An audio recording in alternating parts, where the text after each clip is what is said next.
Okay, this is David. I'm going to talk a little bit about opening up the clay on the wheel after we've centered and we're getting ready to open it up. What I have here is some pieces of bisque that I threw and cut open, and it kind of shows, about thickness and what the inside of the clay, for me, what it looks like, as far as from centering and opening my well to pulling open the clay body to making your first pull. What I'm going to do here with the smaller amount of clay, this is about maybe, 2 pounds of clay.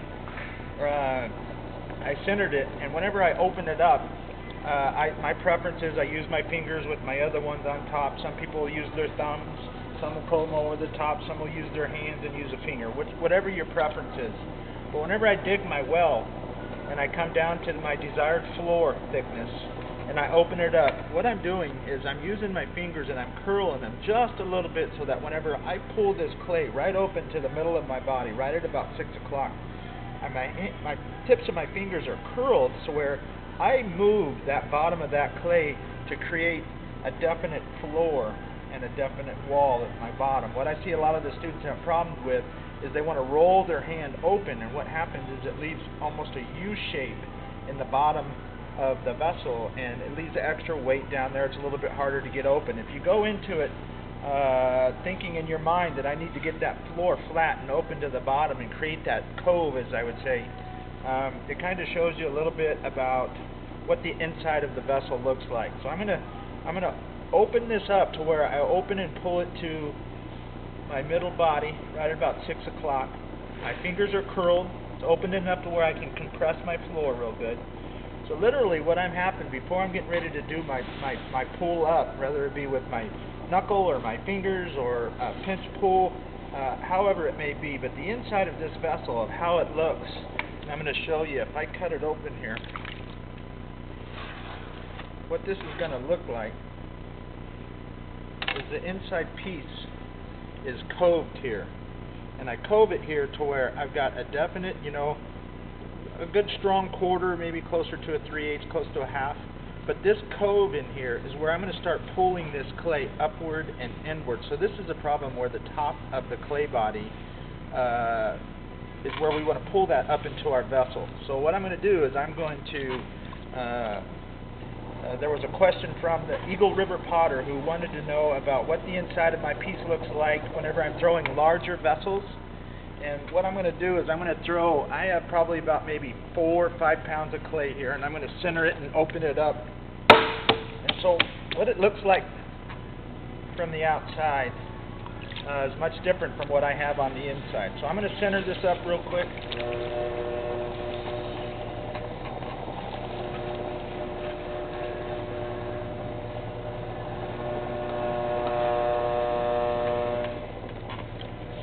Okay.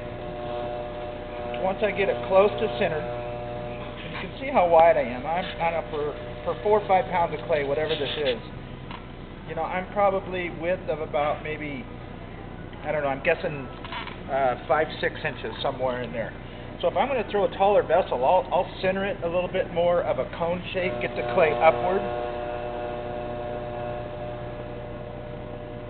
So now again, just for my preference, what I do is I use my left middle fingers to dig my well.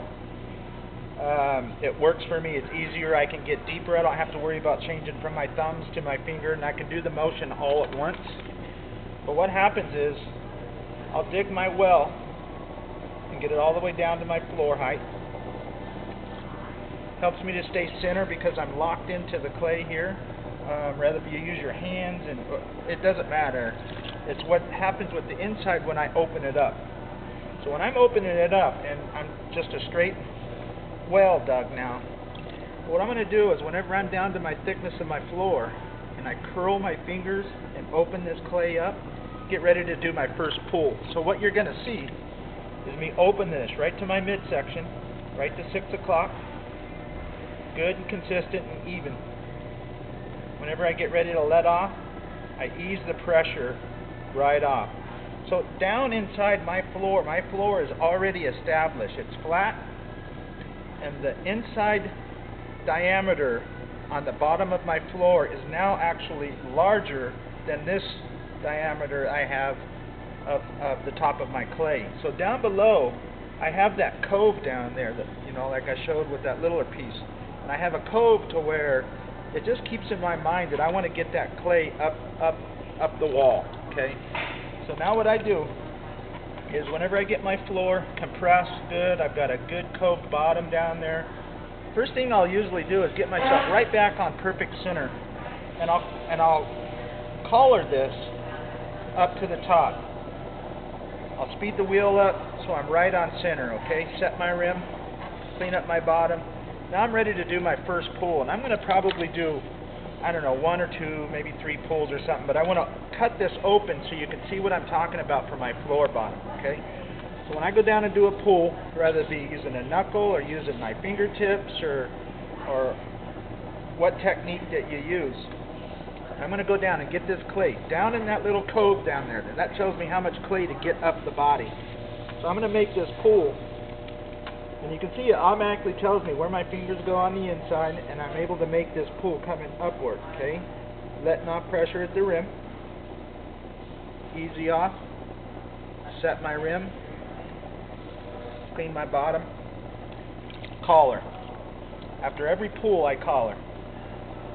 So I'm collaring and I'm keeping the top usually where my shoulder is going to be. This section right in here is where I want to keep it the thickest.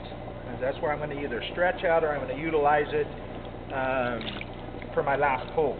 So now, if I go to make another pull, first thing I'm going to look for down there is that I have that developed floor and my walls established with that cove, okay? So when I go down there, and my fingers are going down, and I'm using my thumb and my fingers to do my pull coming up. So I'm down to that cove, okay?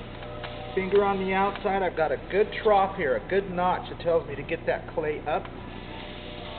This is my strongest amount of pressure right here on my clay body. And as I come up, I'm letting off pressure to leave this area thick. So now, if I was to cut this open, you would see right in this area what my finger position is, and I'm going to do that on this next pull. So you can see right where my fingertips are here. Follow it coming all the way up, letting off pressure in this area so that we leave this thicker, okay? Finish that pull coming up. Set my rim. Collar.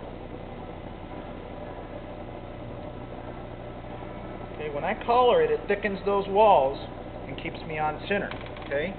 So now I still have it established. Every time I put my left hand down into the bottom of my vessel, I'm feeling that I've got that cove established. Clean up my bottom. Tells me where my fingers, my thumb goes on the outside. Okay. Down, in, and turn. Down to the bottom. Looking for that cove. Every time I want to feel that cove. So that floor is flat, square, with my wall coming up. So when I'm making this pull, and I'm going to stop about right there. Okay, so when I'm making that pull, I'm going to cut this open. I want that floor flat.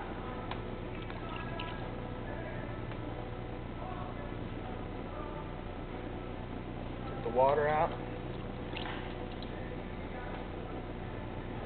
Okay, so we can always trim on the outside whenever we're done with our piece, but where I stop that pull coming up to right here, I'm going to cut it open.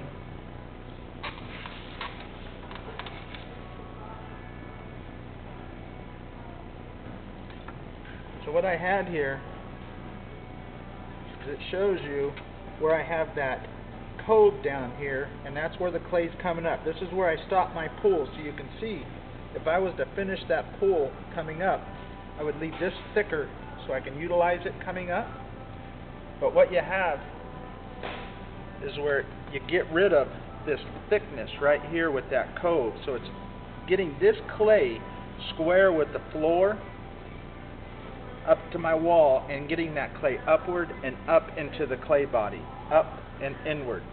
So whenever I'm doing that pull, my fingers are down here and I'm automatically feeling that I've got that cove established, And from that cove, I'm starting to do that pull coming up to where I left off, right here, and the piece will grow. So